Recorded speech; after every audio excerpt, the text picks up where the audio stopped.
Friends, ఇది దక్షిణం వీధికి వెళ్ళిన స్థలం. అయితే ఈ స్థలానికి తూర్పు ఆగ్నేయంలో వీధిపోటు పడుతుంది. ఇది దక్షిణం వీధి.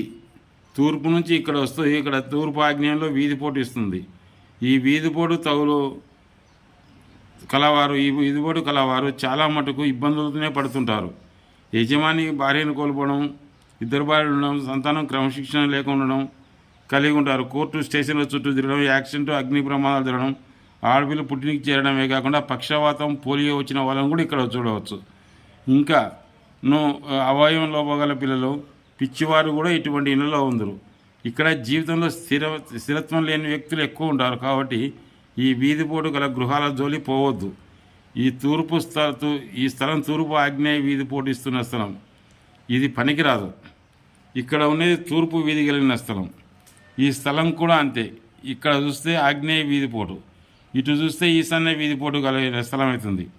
కాబట్టి ఈ స్థలాన్ని వదిలిపెట్టి కట్టుకోవచ్చు. ఈ స్థలాన్ని ఇక్కడ కొంత వదిలి ఇలా కట్టుకోవచ్చు, ఇక్కడనే కట్టుకోవచ్చు. ఎందుకంటే ఇట్లా కట్టుకున్నప్పుడు ఈశాన్య వీధిపోటు అవుతుంది. ఇది ఖాళీ స్థలం ఉంటుంది. ఈ స్థలం తూర్పు వీధి కలిగిన స్థలం.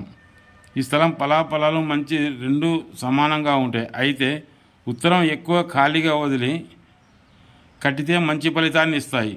ఉత్తరం ఖాళీగా విభజించి కాంపౌండ్ కడితే పనికి వస్తుంది. ఇంటికి ఈశాన్య నడక వచ్చినట్టు కట్టుకోనవచ్చును లేదా కట్టుకోవలేను. కాబట్టి ఇది మంచి ఫలితాన్ని ఇస్తుంది. ఇక్కడ ఉన్నది ఈశాన్య వీధిపోటు. ఈ స్థలం ఈశాన్య వీధిపోటు ఇస్తున్న స్థలం. ఇది తూర్పు ఈశాన్య వీధిపోటు మహత్తరంగా రాణిస్తుంది. ఉత్తర తూర్పు ఈశాన్యాలు చాలా కలిగిన స్థలాలు చాలా ఎక్కువగా ఉత్తర దక్షిణం వదిలి ఖాళీ స్థలం తక్కువ ఉన్న గృహంలో శాస్త్ర ప్రకారం నిర్మిస్తే ఆయన శుభలక్షణాలు చెప్పతరం కాదు. కాబట్టి ఈ స్థలాలు చాలా మంచివి.